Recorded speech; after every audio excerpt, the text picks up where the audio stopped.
Ya, selamat pagi, shalom saudara-saudaraku. Pagi hari ini saya akan mengajak kita bersama-sama belajar tentang tema terlalu banyak yang Tuhan telah beri. Seperti lagu tadi saudara-saudaraku, ini menjadi perenungan kita, terlalu banyak yang Tuhan telah beri. Seringkali dalam hidup ini kita lebih melihat masalah, kekurangan, masalah relasi yang kita alami, dan pikiran kita fokus ke situ dan kita melupakan segala kebaikan Tuhan, segala berkat Tuhan.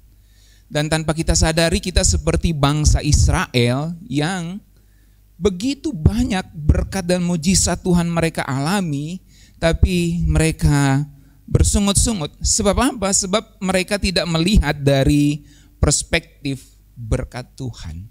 Hari ini saya mau ajak kita belajar bersama-sama terlalu banyak yang Tuhan telah beri. Semoga renungan ini dapat membangkitkan pikiran kita bersama-sama untuk melihat betapa banyaknya berkat yang Tuhan beri. Seperti ada lagu NKI kan? Berkat Tuhan mari hitunglah, kau kan kagum oleh kasih-Nya. Berkat Tuhan mari hitunglah, kau niscaya kagum oleh kasih-Nya. Saudara-saudaraku, hidup di dunia ini serba cepat dan bikin kita lupa untuk menghargai apa yang kita punya. Karena kita bergerak terlalu cepat, segalanya serba instan. Di zaman saat ini, itu seringkali buat kita lupa untuk menghargai apa yang sudah kita punya. Kita maunya cepat punya yang baru, cepat punya yang lebih lagi gitu ya. Kita lupa menghargai apa yang Tuhan sudah berikan, apa yang kita punya saat ini. Karena kita kebiasaan dapat sesuatu yang baru ya, something new terus, scroll new terus gitu saudara ya. Karena terlalu mudah kita mendapatkan atau mengakses segala sesuatu saat ini, dan itu mempengaruhi cara kita berpikir dan mempengaruhi bagaimana hati kita itu berkondisi untuk mau sesuatu yang terus-terus baru, saudara. Dari satu sisi itu bagus, tetapi seringkali itu membuat kita lupa untuk menghargai apa yang sudah kita punya. Sehingga kita lupa bahwa terlalu banyak yang Tuhan sudah beri, yang kita punya baik di masa kini maupun di masa lalu. Kita maunya sesuatu yang ada terus di depan, ada terus di depan. Kita lupa tentang sesuatu yang sudah kita miliki. Kita seringnya fokus sama apa yang belum kita dapatin, bukannya apa yang Tuhan sudah kasih buat kita. Betul enggak? Aduh, saya belum bayar ini, saya belum bayar itu. Kita fokus kepada apa yang kita akan dapatin, tapi kita lupa pada apa yang sudah Tuhan kasih sama kita. Tapi coba kita berhenti sebentar saudaraku, dan merenungkan semua yang Tuhan sudah kasih dalam hidup kita. Kita harus sadar bahwa terlalu banyak yang Tuhan telah berikan kepada kita. Sebagai contoh sederhana yang klasik, yang selalu sering disebutkan, oksigen yang kita hirup itu saudara, itu enggak berbayar. Saudara bayangin kalau saudara harus pakai oksigen di rumah sakit, berapa duit yang saudara bisa habiskan. Jadi terlalu banyak yang Tuhan telah beri. Kenapa kita terlalu fokus pada apa yang belum kita punyai, apa yang belum kita miliki, tapi kita lupa untuk bersyukur dan menghitung berkat yang Tuhan sudah berikan kepada kita. Hari ini saya mau ajarin kita 2 poin saja tentang terlalu banyak yang Tuhan sudah beri. Yang pertama, Tuhan memberi lebih dari yang kita bayangkan. Yang percaya katakan amin. Tuhan memberi lebih dari yang kita bayangkan. Efesus 3 ayat 20 firman Tuhan katakan gini, kita baca sama-sama 1, 2, 3. Bagi Dialah yang dapat melakukan jauh lebih banyak daripada yang kita doakan atau pikirkan, seperti yang ternyata dari kuasa Allah yang bekerja di dalam kita. Saudara-saudara, ayat ini mengingatkan kita bahwa Tuhan itu mampu melakukan jauh lebih banyak dari yang kita minta dan kita pikirkan. Dengan kata lain, Dia dapat memberikan lebih dari yang kita bayangkan. Kalau kita baca dalam Efesus 3 ayat 20, firman Allah yang hidup. Segala kemuliaan bagi Allah dengan kuasanya yang bekerja di dalam kita. Ia dapat melakukan jauh lebih banyak hal daripada yang berani kita bayangkan. Coba saudara cerna pelan-pelan kalimat ini. Ia dapat melakukan jauh lebih banyak daripada yang berani kita bayangkan, saudara. Kita coba bayangkan sesuatu yang kita ingini. Tuhan jauh lebih banyak bisa memberikan daripada yang berani kita bayangkan. Sama sekali melebihi segala doa, keinginan, pikiran, dan pengharapan kita. Menarik lagi kalau kita baca dalam terjemahan sederhana Indonesia, dikatakan begini, saudara. Aku percaya bahwa Engkau ya Allah mampu melakukan jauh lebih besar daripada yang dapat kami minta atau pikirkan. Sebab kuasa-Mu yang luar biasa bekerja dalam hidup kami masing-masing. Bagaimana Tuhan bisa melakukan jauh lebih banyak daripada yang kita minta atau pikirkan? Mekanismenya adalah Tuhan bekerja luar biasa di dalam kehidupan kita masing-masing. Itu sebabnya Rasul Paulus dalam doanya mengatakan di ayat 21, kita baca yuk 1, 2, 3. Biarlah kami seluruh jemaat-Mu selalu memuliakan Engkau, dan kiranya Engkau dipuji-puji oleh semua orang dari segala zaman, karena Engkau sudah mengutus Kristus Yesus, anak-Mu. Amin. Firman Tuhan katakan kalau anaknya saja yang disayanginya, Dia berikan untuk kita. Apalagi cuma untuk memenuhi segala keperluan dan kebutuhan kita, saudara-saudaraku. Dia Allah yang mampu melakukan jauh lebih besar daripada yang kita minta atau pikirkan. Dalam terjemahan The Message, firman Tuhan katakan gini di Efesus 3 ayat 20. God can do anything, you know, far more than you could ever imagine, saudara. Jadi Tuhan dapat melakukan apa saja dan kamu tahu jauh lebih dari yang dapat kamu bayangkan. Saudara bisa mengimajinasikan sesuatu, Tuhan jauh lebih mampu melakukannya daripada imajinasimu. Atau dari apa yang kamu bisa tebak, or guess, or request, apa yang kamu tebak, apa yang kamu minta, Tuhan jauh lebih banyak bisa menyediakannya. Bahkan dikatakan gini, ya, or request in your wildest dreams. Menarik ya. Jadi mimpi terliarmu apa? Tuhan bisa melakukan jauh lebih banyak. Misalnya kita mau punya ruko, Tuhan mampu jauh lebih banyak bisa melakukannya, saudara. Kita percaya itu, amin.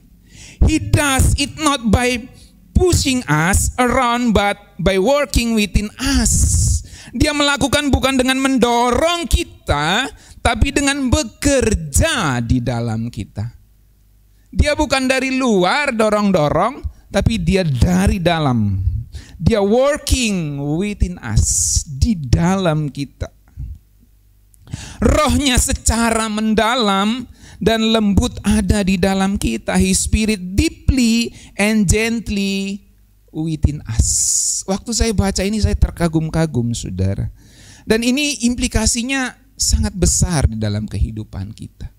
Jadi ketika Tuhan bekerja dalam hidup kita, itu bukan seperti Dia dorong-dorong dari luar, tetapi Dia melibatkan kita, Dia bekerja sama dengan kita dan melakukannya dari dalam diri kita. Sehingga yang tampil di dunia ini adalah kita yang harus terlibat, tetapi di dalamnya ada Tuhan yang bekerja di dalam kuasa Roh-Nya. Saudara bisa bedakan ini, saudara-saudaraku?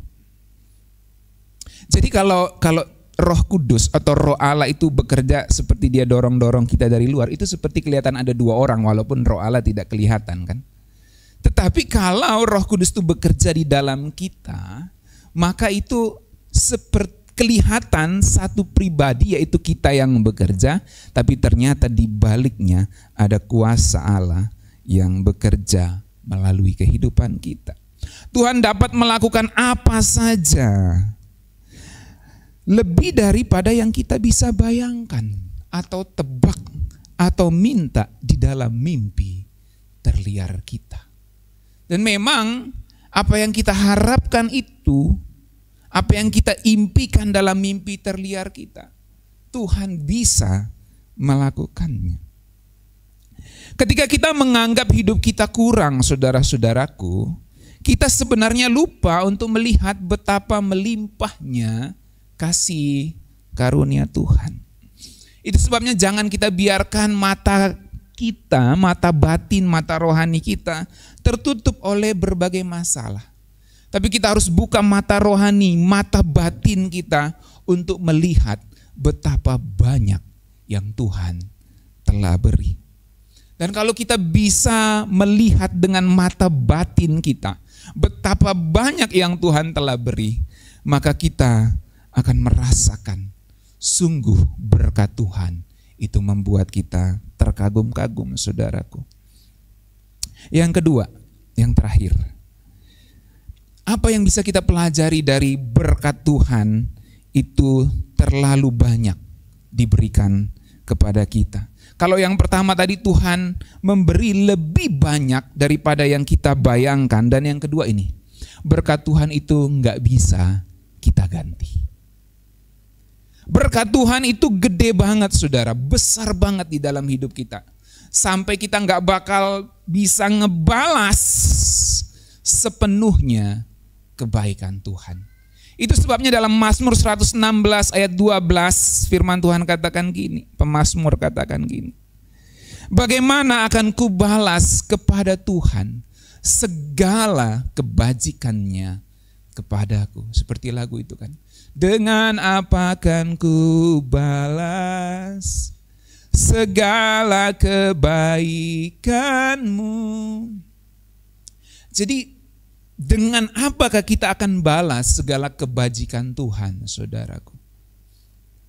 Karena memang kita nggak bisa ganti berkat Tuhan itu di dalam hidup kita. Jadi Mazmur 116 ayat 12 ini menunjukkan pemazmur ngomong gimana caranya aku bisa balas kebaikan Tuhan ke aku. Kalau pakai bahasanya anak-anak muda ya.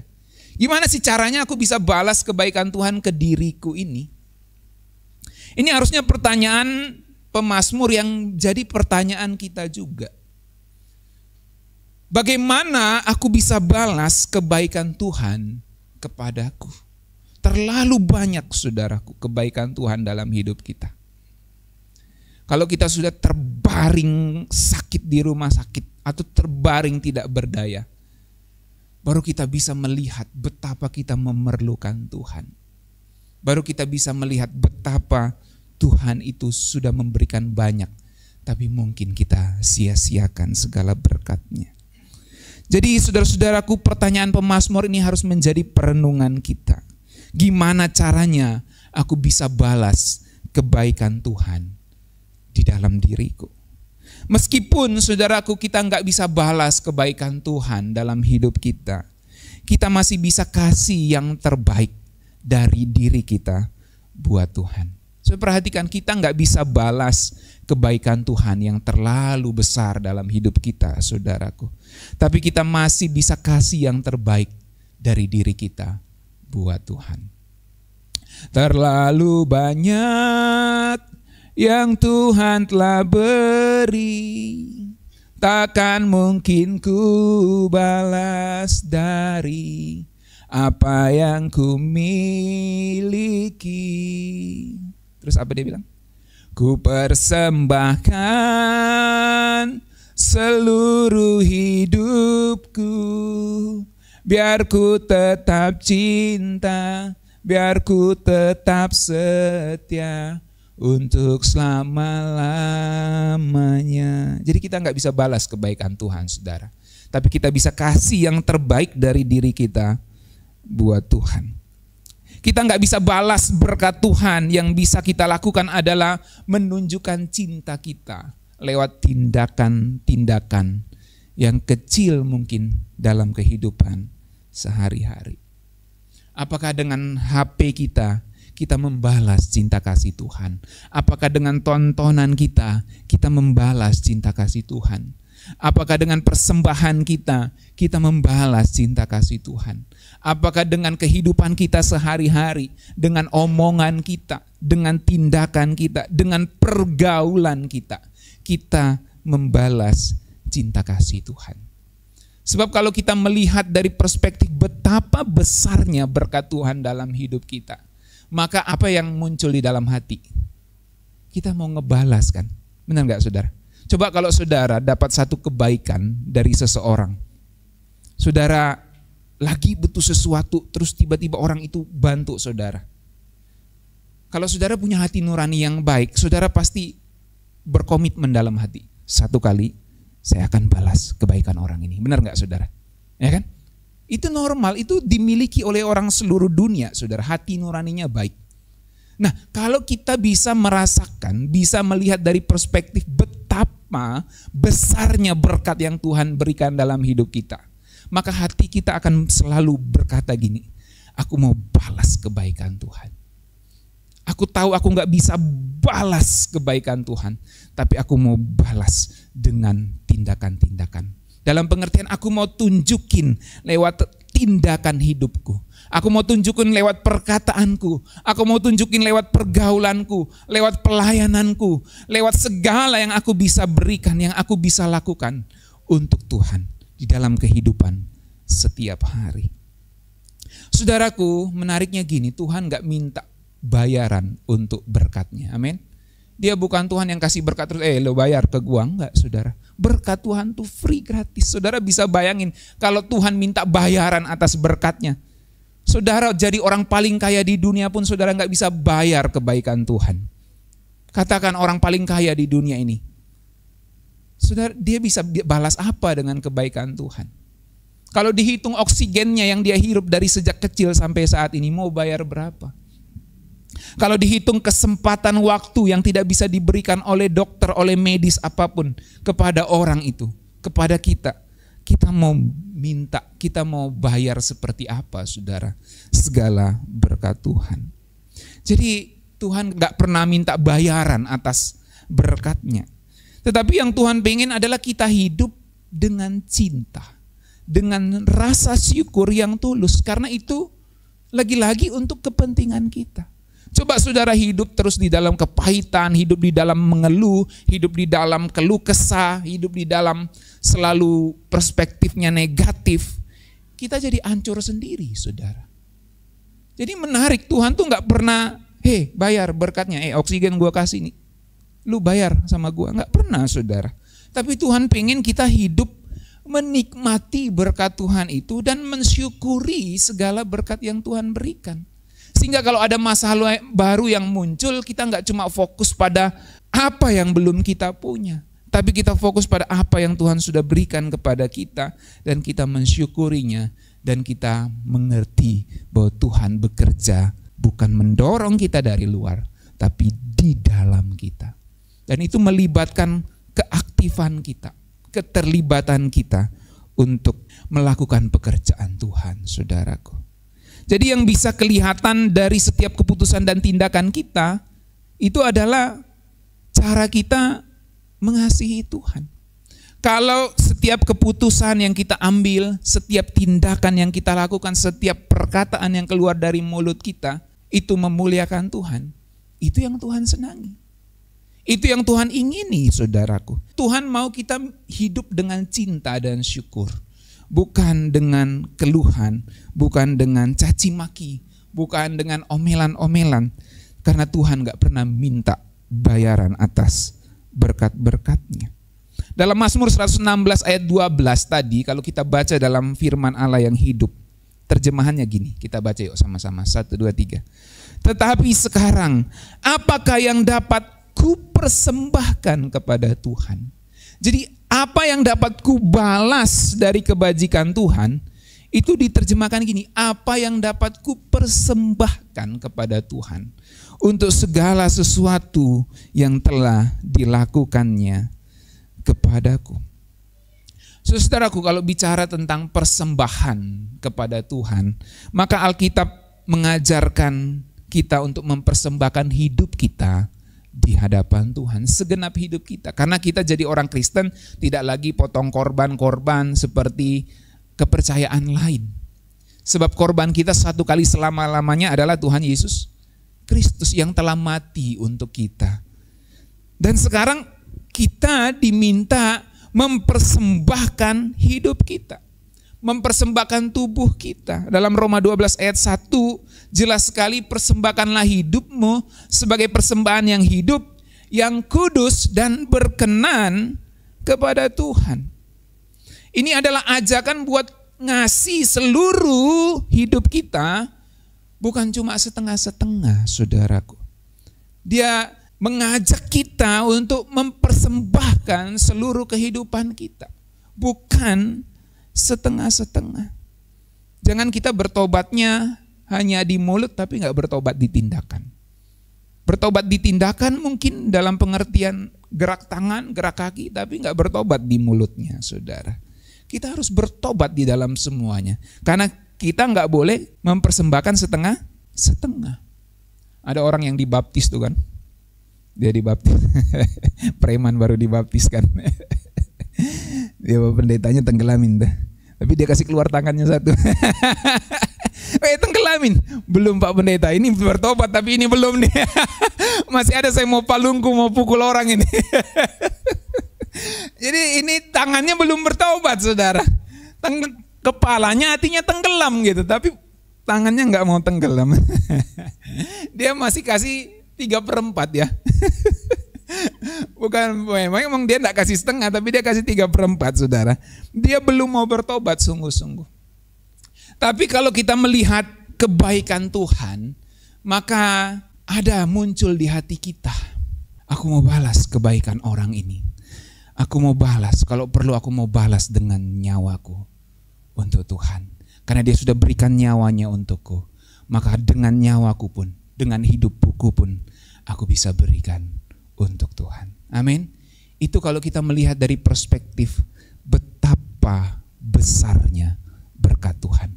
Betapa banyaknya yang Tuhan telah berikan, saudaraku. Saudara-saudaraku, hidup ini terlalu singkat buat dihabisin setengah-setengah.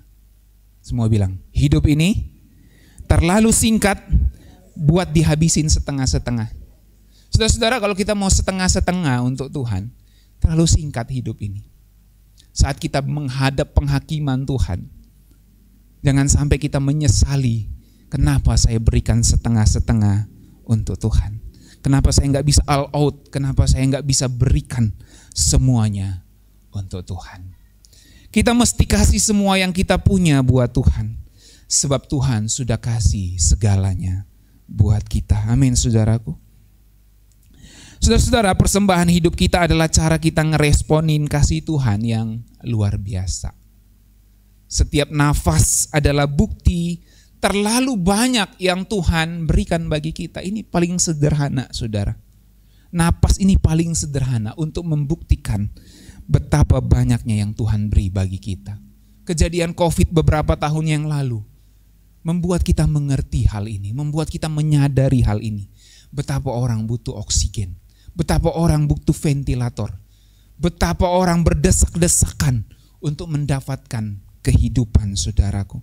Tapi kalau kita bisa melewati masa-masa yang sulit itu dan kita ada hari ini, kita bisa mengatakan terlalu banyak yang Tuhan sudah beri bagi kita. Setiap langkah kita adalah kesempatan buat nunjukin cinta kita kepada Tuhan. Amin, saudaraku. Jadi setiap langkah hidup kita ini, setiap gerak hidup kita, ini merupakan kesempatan untuk nunjukin, Tuhan, aku mencintai Engkau. Tuhan, aku berterima kasih loh dengan semua kebaikan yang Engkau sudah lakukan. Jadi dengan tindakanku mulai dari bangun pagi sampai aku terbaring di malam hari. Waktu aku bekerja, waktu aku sekolah, waktu aku studi, waktu aku naik kendaraan, waktu aku di depan laptop, waktu aku mengerjakan sesuatu, aku mempersembahkan hidupku kepada Tuhan. Sebab aku tidak bisa balas segala kebaikan Tuhan, tapi dengan segala yang kulakukan, aku mau membalas kebaikan Tuhan. Efesus 3 ayat 20 sampai 21 terjemahan sederhana Indonesia tadi. Kita baca lagi bersama-sama saudaraku. 1, 2, 3. Aku percaya bahwa Engkau ya Allah mampu melakukan jauh lebih besar daripada yang dapat kami minta atau pikirkan. Sebab kuasa-Mu yang luar biasa bekerja dalam hidup kami masing-masing. Biarlah seluruh jemaat-Mu selalu memuliakan Engkau. Mari kita memuliakan Tuhan. Dan kiranya Engkau dipuji-puji oleh semua orang dari segala zaman. Karena Engkau sudah mengutus Kristus Yesus, anak-Mu yang tunggal. Kita akan mengikuti perjamuan kudus, mengingatkan bagaimana Allah sudah memberikan Kristus kepada kita, maka Dia pasti bisa memberikan apapun jauh lebih dari pikiran terliar kita sekalipun, saudaraku.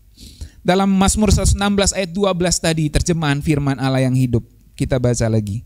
Tetapi sekarang, apakah yang dapat ku persembahkan kepada Tuhan untuk segala sesuatu yang telah dilakukannya kepadaku? Saya tahu kita punya banyak masalah kita beda-beda. Ada yang masalahnya persoalan kehidupan ekonomi, ada yang masalahnya mungkin ekonomi sudah cukup tapi soal relasi, tapi ada yang mungkin yang masalahnya soal yang lain, saudara. Kita punya masalah beda-beda. Tapi hari ini firman Tuhan datang mengingatkan kita, mari kita belajar untuk melihat bahwa betapa besar kebaikan Tuhan. Terlalu banyak yang Tuhan sudah berikan. Jangan hanya fokus pada masalah kita. Masalah harus kita selesaikan. Tapi mari kita melihat dari perspektif berkat Tuhan. Sudah terlalu banyak yang Tuhan berikan. Maka apa yang dapat ku persembahkan kepada Tuhan untuk segala sesuatu yang telah dilakukannya kepadaku. Mari kita nyanyikan pujian ini bersama-sama, saudaraku. Ku tetap cinta, ku tetap setia. Terlalu banyak yang Tuhan telah beri